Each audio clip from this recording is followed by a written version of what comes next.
નમસ્કાર. અલ્પેશ ઠાકોરનો ભયંકર હોબાળો.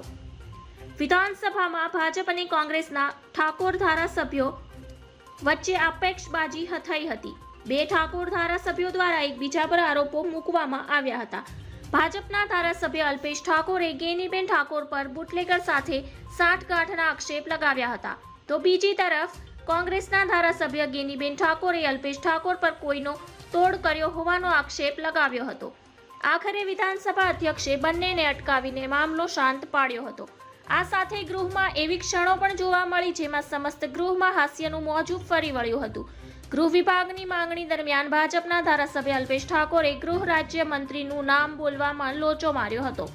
અલ્પેશ ઠાકોરે ગૃહ રાજ્ય મંત્રી સાથે પોતાનું નામ જોડતા કુતૂહલ પણ ફેલાયું હતું. દરમિયાન કોંગ્રેસ નેતા શૈલેષ પરમારે રમૂજમાં ટકોર કરી કે હવે બહુ બોલ્યા, આવતા સત્રમાં હવે બાકીનું બોલજો. ધન્યવાદ. જય હિન્દ.